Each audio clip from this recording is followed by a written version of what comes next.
Welcome to the Real News Network. I'm Jessica Devereaux in Washington.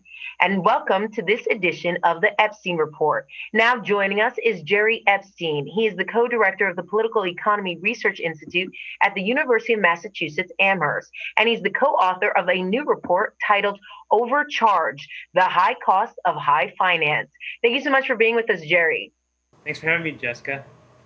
So, Gerald, essentially at the heart of your argument, you're really looking at how the deregulation of the financial industry has cost everyday Americans dollars and cents. And we're not just talking about what happened to their stock portfolios or pensions. What were some of the most alarming findings that you found while doing your research? And how did American families really get overcharged as a result of the questionable financial activities? Well, this report that Juan Montecino and I did for the Roosevelt Institute came up with some conservative but astonishing numbers about how much the financial system that we have now, the speculative system that's too big and speculates too much, how much it costs the American people.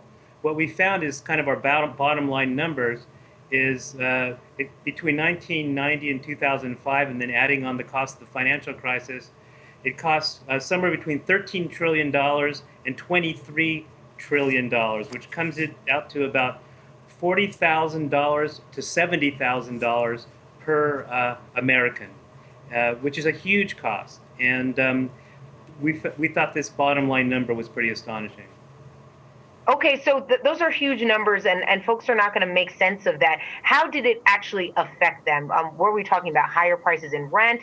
Exactly how were they overcharged? So people are overcharged in multiple ways. One is just kind of everyday interactions with the financial system. Credit card fees, for example, which normally are high, but if they miss a payment, you get $35 credit card fees. Interest rates on credit card balances, over 20%. If you're poor and don't have a credit card or can't even use a normal bank, then you have to go to predatory lenders or fringe lenders, payday lenders. There the interest rates get up to over 400%.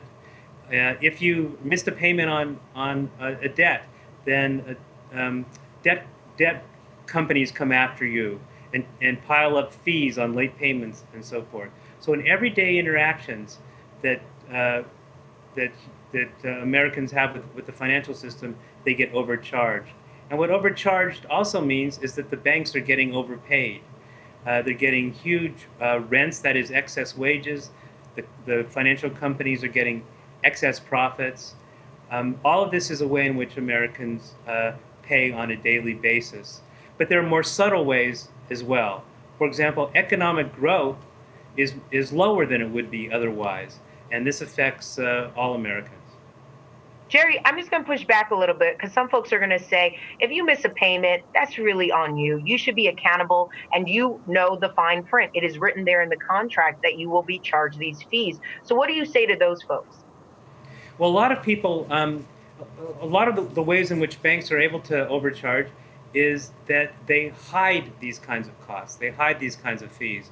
Now, the Consumer Financial Protection Bureau, which the Dodd-Frank law implemented, and Senator Elizabeth Warren was the person who really got this thing going, is supposed to make sure that these credit card companies and banks and so forth reveal these fees clearly, but they often don't do that. But the bigger point is people can't escape the financial system. They depend on it just for making daily payments. If you're poor and you can't get through the week with your low wages and your low welfare payments or whatever it is that you have to go to a payday lender just to survive.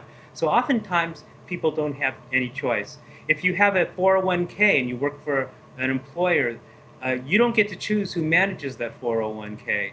The employer will pick the manager, and oftentimes the manager of your 401k has a conflict of interest. They're trying to put you into the highest cost kinds of investments that you can possibly get because they get higher rents that way. So you don't really have a choice.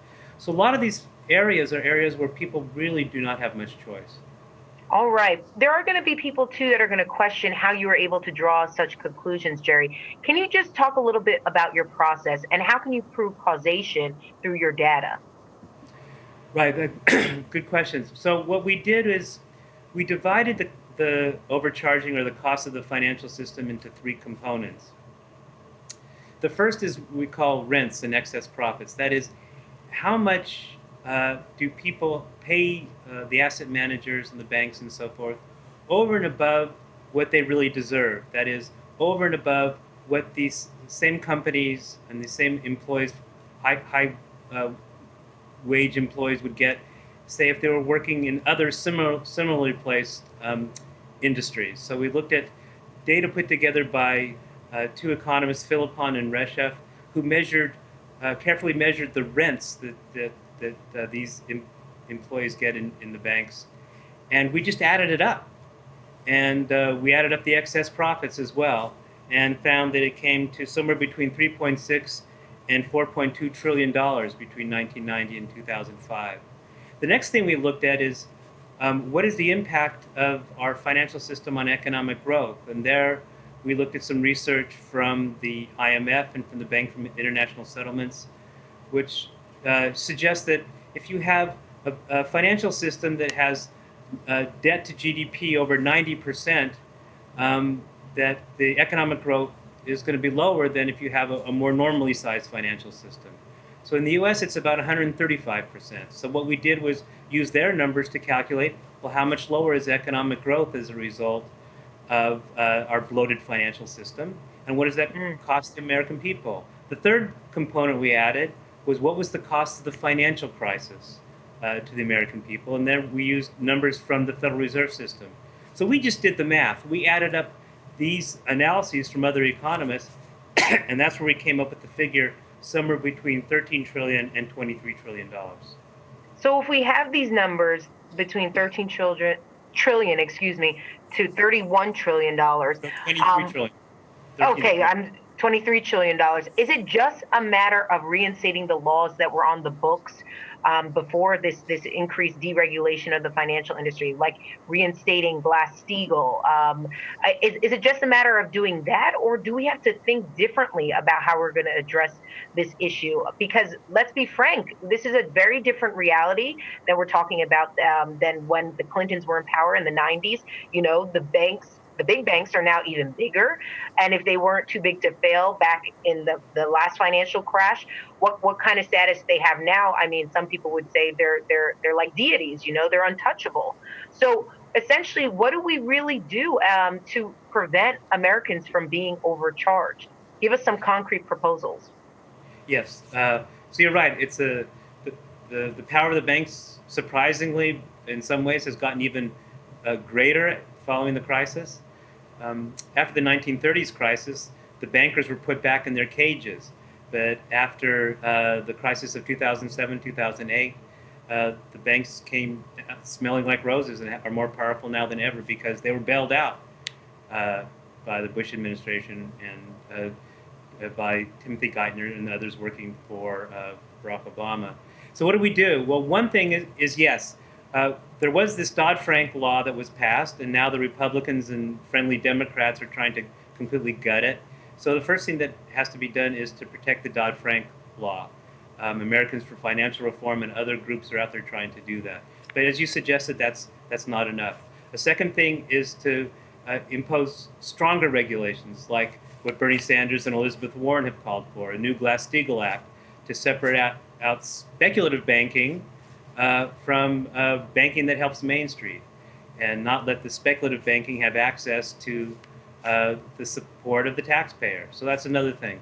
But I don't think either of those things are going to be enough, though they're both important.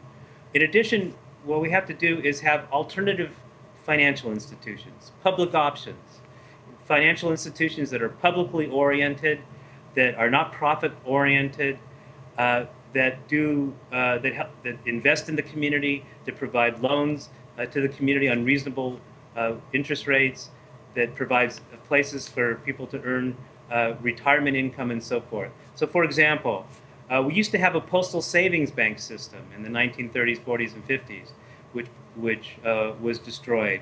There's some people who are calling for the return of a postal savings bank system.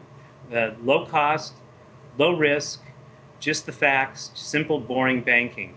How about a public option in expanding Social Security for all, so that people don't have to go to Wall Street to save for their retirement?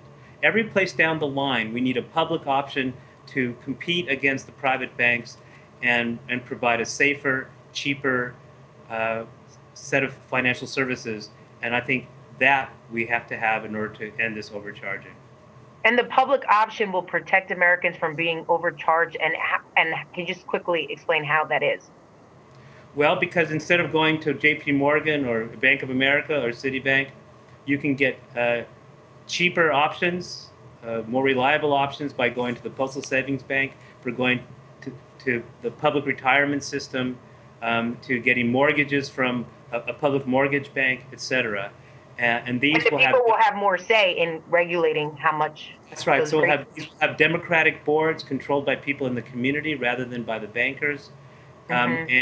And so we need to democratize our financial system. Just regulating it is not enough. All right. Jerry Epstein joining us from Amherst, Massachusetts. Thank you so much for being with us. Thanks for having me. And thank you for joining us on the Real News Network.